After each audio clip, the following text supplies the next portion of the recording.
Ouvrons notre Bible au livre de Jérémie 42 et 43. Jérémie 42 et 43. Fuite entêtée en Égypte. Fuite entêtée en Égypte. Jérémie 42. Jérémie 42, verset 1 à 6. Johanan demande à Jérémie de requérir le conseil de Dieu. Verset 1 à 3. Le reste des personnes de Jérusalem avaient vécu une expérience traumatisante après une autre. Et tout ce que les gens voulaient, c'est la sécurité. Confrontés à l'absence du seul dirigeant qu'ils avaient eu depuis l'invasion et la destruction de leur terre et de l'exil de leurs concitoyens et leurs familles, ils se tournèrent vers le prophète Jérémie. Ils voulaient qu'il intercédât auprès de Yahweh en leur nom, car si peu d'entre eux restaient et ils avaient besoin des conseils de Yahweh. Ils savaient qu'ils ne pouvaient plus faire confiance à Jérusalem pour les protéger. Les murs de la ville avaient été démolis pendant la guerre. Verset 4. Jérémie, qui pendant de nombreuses années avait agi comme un prophète obéissant devant le peuple de Jérusalem, fit aussi preuve d'un leadership, il fit preuve du leadership d'un prêtre en les servant, parce que c'est le prêtre qui intercède pour les hommes, en priant pour les hommes auprès de Dieu, afin que Dieu leur réponde. Donc ici, le prophète Jérémie, qui était aussi un prêtre, mais qui tout au long du livre, on ne le voyait pas agir comme un prêtre, ici il agit comme un prêtre. Il leur assura qu'il prierait pour eux et il ne retiendrait pas un mot de la réponse de Yahweh. Versets 4 à 5. La réponse du peuple à l'assurance de Jérémie qu'il priera pour eux et partagera la réponse de Yahweh avec eux, semble indiquer qu'au moins ce résidu de peuple a appris à être sensible à la parole de Yahweh reçue par Jérémie. Les gens promettent d'obéir, ces gens promettent donc d'obéir au message, peu importe ce qu'il sera, pour servir un tour, pour sortir d'une situation existante. Jérémie est donc consulté. Et les capitaines de la petite armée demandent son aide. Dans chaque cas difficile et douteux, nous devons nous tourner vers Yahweh pour la direction à suivre. Notre Seigneur Yahshua Christ dit plus quand il dit qu'il va nous envoyer le Consolateur, le Saint-Esprit. Il nous dit qu'il va vous enseigner toutes choses. Donc nous n'avons pas besoin d'attendre des situations difficiles ou des cas difficiles. Nous devons le consulter en toutes choses. Et nous pouvons toujours, dans la foi, prier pour être guidés par un esprit de sagesse dans nos cœurs et par les directions de sa providence. Nous ne désirons pas vraiment connaître l'esprit de Yahweh si nous ne nous résolvons pas pleinement à respecter cet esprit, son esprit, quand nous le connaîtrons. Beaucoup promettent de faire ce que Yahweh exige, alors qu'ils espèrent que leur orgueil sera flatté et que leurs convoitises préférées seront épargnées par Dieu. Pourtant, quelque chose trahit l'état de leur cœur. Jérémie 42, verset 7 à 22. Ils sont assurés de sécurité en Judée, mais de destruction en Égypte. Versets 10 à 12. Le message de Yahweh est conforme à ce qu'il a dit depuis longtemps. Le pire est terminé. Et Dieu les nourrira pendant qu'ils restaureront et reconstruiront leur ville de Jérusalem. Nebuchadnezzar n'est plus une menace, et à cause de la volonté de Yahweh pour son peuple, il travaillera à travers Nebuchadnezzar pour soutenir son peuple dans ses efforts de restauration. Versets 13 à 14. La restauration du peuple dépend donc de leur séjour, là où ils sont, au milieu des restes détruits de Juda et de Jérusalem. Yahweh sait que ces gens envisagent de quitter la terre promise et de déménager en Égypte pour une vie plus facile, pense-t-il. Versets 15 à 19. Bien que Yahweh ait dit que les gens ont le choix de rester, que ces gens ont le choix de rester ou de fuir, il implique par là que leurs esprits sont déjà décidés. Et il prédit les mêmes 3 sortes de destructions présentes dans le livre de Jérémie. Ils peuvent s'attendre à affronter l'épée, la famine et la peste ou pestilence s'ils fuient en Égypte. Le message de Yahweh est clair. N'allez pas en Égypte. Versets 20 à 23. Jérémie semble savoir que malgré la promesse que font les gens, que font ces gens dans les versets 5 à 6, d'obéir au message de Yahweh, quoi qu'ils disent et quoi qu'il arrive, ils seraient déjà, même aussi bien déjà partis, en quelque sorte dans leur tête, c'est comme s'ils étaient même déjà partis en Égypte. La désobéissance au message de Jérémie est devenue une habitude, depuis même avant la chute de Jérusalem et de Juda. On ne faisait que lui désobéir, on voulait même le tuer, le lapider, on l'a même mis en prison parce que les gens refusaient d'accepter ces prophéties. Les gens ne peuvent pas abandonner leur vieille pensée sur Yahweh. Tout comme ils pensaient que les rituels les sauveraient, peu importe la condition de leur cœur, comme nous le voyons dans Jérémie 7, verset 21 à 29. Ils pensent que parce que Jérusalem a été détruite, Yahweh n'est plus avec eux. Ils doivent comprendre que Jérusalem n'était qu'un symbole de la protection de Yahweh. Ils regardent leur réalité. Voici ce qu'ils arrivent. Ce qui leur arrive après la destruction de Juda et de Jérusalem. Ils regardent leur réalité. La grande majorité des Juifs est en exil. Et leur nouveau roi, leur nouveau gouverneur, Gedaliah, vient d'être assassiné. Et la logique leur dit qu'il est temps d'abandonner la terre promise. Dans leur lutte immédiate, ils ne comprennent pas que Yahweh veut qu'ils restent à Jérusalem pour demeurer le résidu des fidèles, qu'il ne les a pas abandonnés et qu'il élèvera sa main de protection sur eux.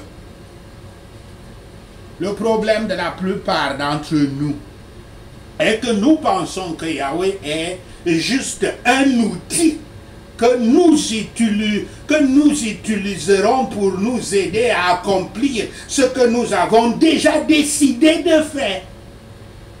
Nous pensons que Yahweh est notre disciple qui nous suit, celui qui dira toujours ce que nous voulons entendre.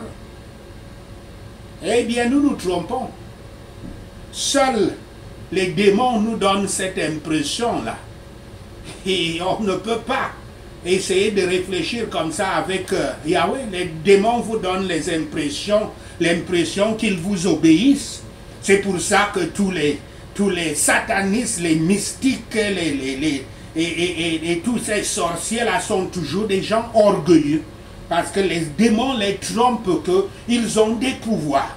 Parce qu'à chaque chose qu'ils décident, les démons exécutent. Et ils voient et ils croient qu'ils ont des pouvoirs. Ce n'est pas comme cela avec Yahweh. Ce n'est pas comme cela avec son Saint-Esprit. Ce n'est pas comme cela avec Yahshua Christ.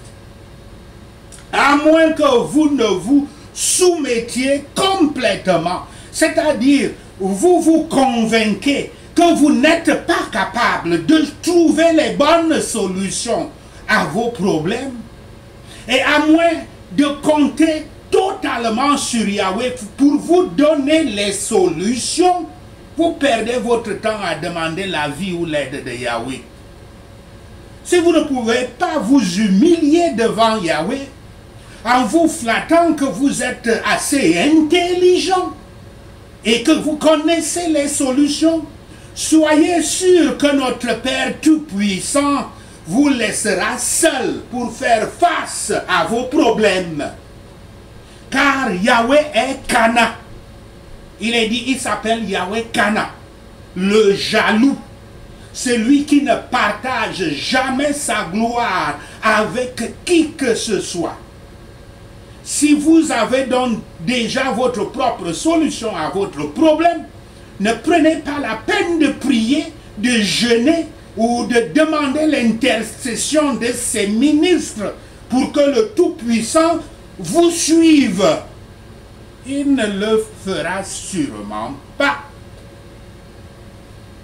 Si nous voulons connaître la décision de Yahweh, dans les cas douteux, nous devons attendre et prier.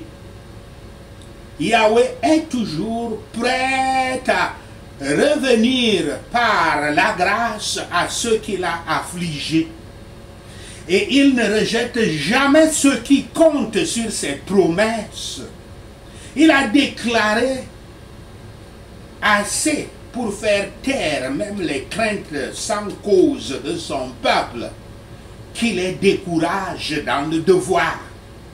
Quelle que soit la perte ou la souffrance que nous pouvons craindre de l'obéissance, puisque ce qui arrive aux incroyants, aux incrédules, aux païens, c'est qu'ils ont peur d'obéir à Yahweh. C'est ça tout le problème.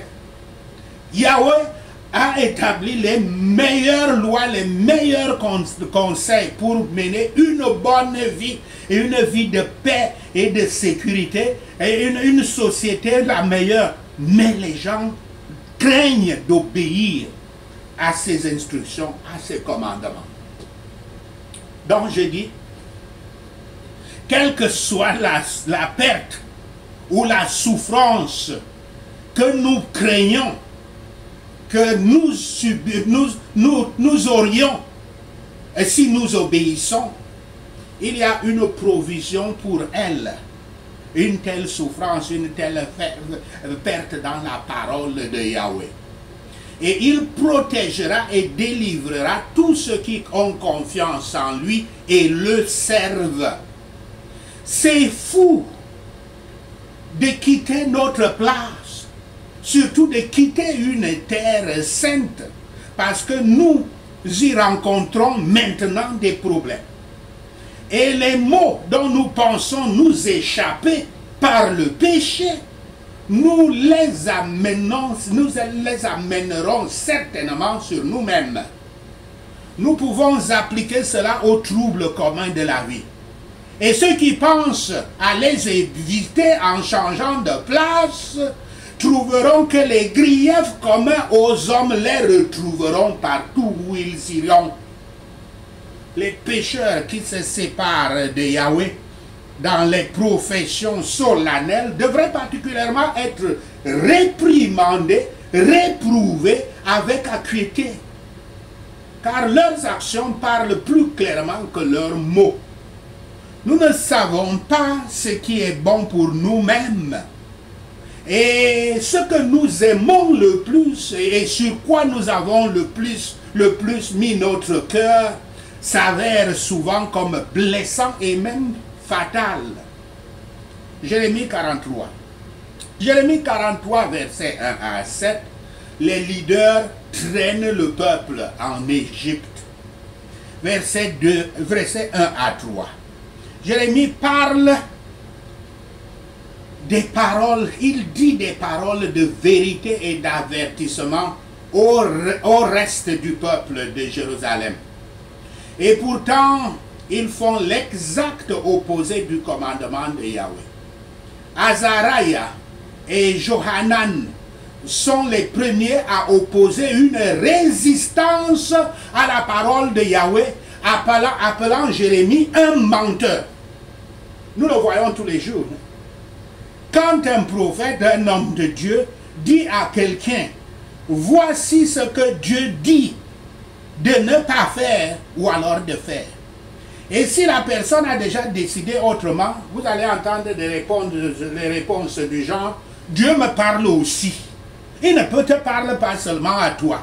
C'est-à-dire, ils imitent là Myriam, la sœur de Moïse, et son frère Aaron qui avait dit quand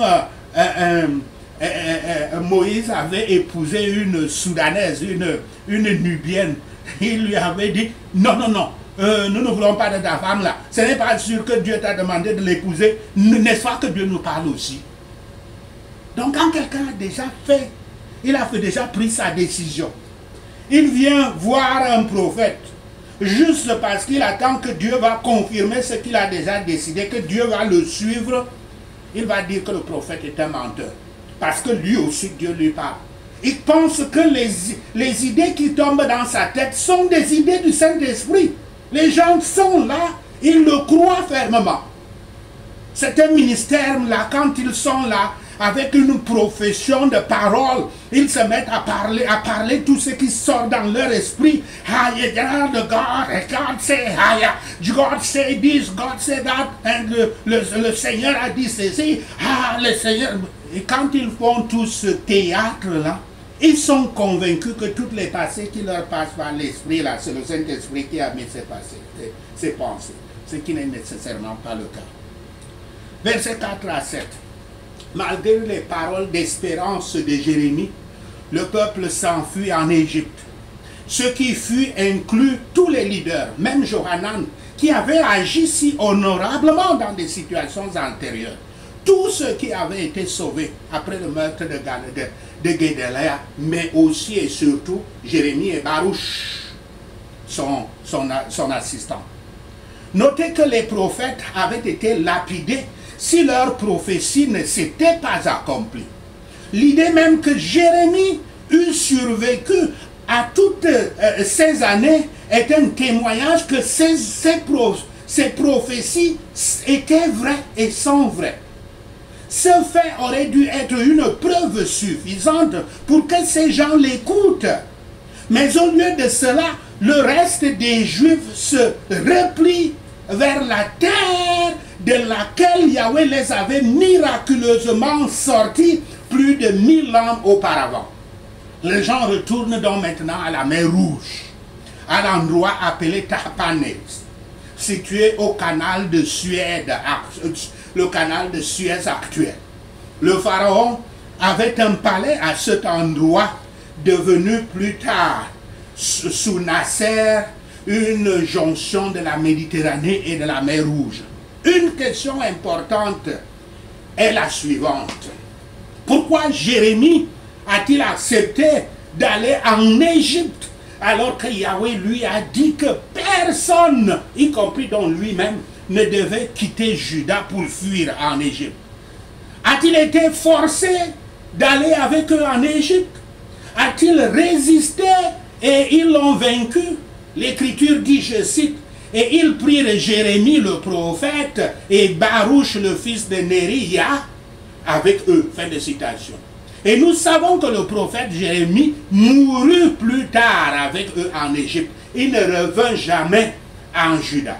Pourquoi est-il allé mourir en Égypte alors que Yahweh le lui a dit?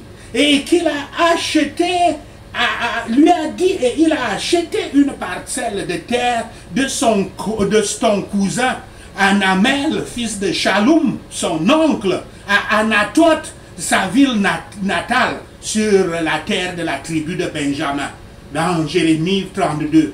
Alors que Yahweh l'Éternel avait aussi dit qu'il allait restituer le pays au reste d'Israël qui serait là, le reste. Et il savait qu'il est parmi ce reste.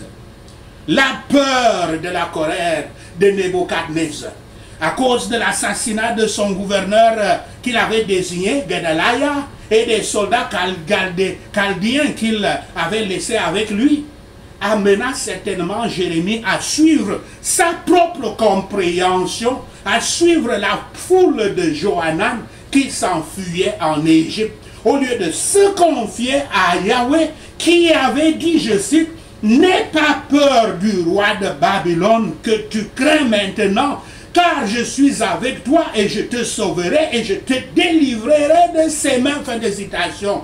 Prophétie sortie de la bouche de Jérémie lui-même dans Jérémie 42, verset 11. Pour suivre la volonté de Yahweh, un prophète doit briller par l'exemple. Ici se trouve probablement la deuxième erreur de Jérémie. La première en était qu'il n'avait pas consulté Yahweh quand il lui avait offert à travers Nebuzaradan, soit d'aller avec lui à Babylone, ou d'aller où il voulait, ou de rester avec Gedaliah. Nulle part on ne voit que Jérémie s'était retourné pour consulter d'abord le Saint-Esprit de Yahweh avant de prendre la décision. Ce n'est que par orgueil qu'il y a conflit, à la fois avec Yahweh et avec les hommes. Ils ont préféré leur propre sagesse à la volonté révélée de Dieu. Les hommes nient de tout temps que les Écritures sont la parole de Dieu, parce qu'ils sont résolus à ne pas se conformer aux règles et aux commandements des Écritures saintes. Quand les gens veulent persister dans le péché, ils accusent les meilleures actions comme en utilisant de mauvaises motivations. Ces Juifs avaient déserté leur propre pays et s'étaient jetés hors de la protection de Yahweh.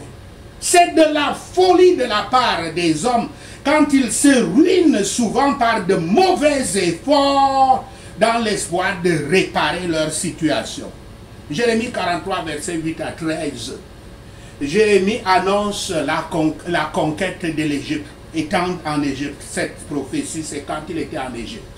Yahweh peut trouver son peuple partout où il se trouve. L'esprit de prophétie ne se limitait donc pas à la terre d'Israël. Il est prédit que Nebuchadnezzar devait détruire et transporter en captivité beaucoup d'Égyptiens et surtout leurs idoles. Il devait les détruire et puis emporter beaucoup d'autres. Ainsi, Yahweh fait d'un méchant homme ou d'une méchante nation une calamité et un fléau pour une autre. Il punira ceux qui tromperont son peuple professé ou le tenteront à la rébellion. Sachez ceci, et le Seigneur Yahweh vous bénira. Amen. Alléluia. Prenons ces points de prière. Prions Jérémie 42 et 43. Je ferai attention de ne pas consulter l'esprit de Yahweh en vain quand j'ai déjà décidé de la question au nom de Yahshua le Messie. Je ferai attention de ne pas chercher la décision de Yahweh en vain quand j'ai déjà pris ma décision sur la question au nom de Yahshua le Messie. Je ferai attention de ne pas chercher l'aide de Yahweh en vain quand j'ai déjà trouvé la solution au problème au nom de Yahshua le Messie. Je ne solliciterai pas le ministre Yahweh pour intercéder et prier à l'Éternel de me dire où je devrais aller, ce que je devrais faire, si je ne suis pas prêt à obéir aveuglement à ces instructions, les instructions de Yahweh, au nom de Yahshua le Messie. Car Yahweh serait un témoignage vrai et fidèle contre moi et contre le ministre si nous n'agissons pas en accord avec ce que l'Éternel, notre Dieu, l'envoie pour me dire au nom de Yahshua le Messie. Qu'il soit favorable ou défavorable, nous devons obéir à Yahweh notre Dieu afin que tout se passe bien pour nous parce que nous obéissons à l'Éternel au nom de Yahshua le Messie. Car si je reste obéissant à sa parole, Yahweh m'édifiera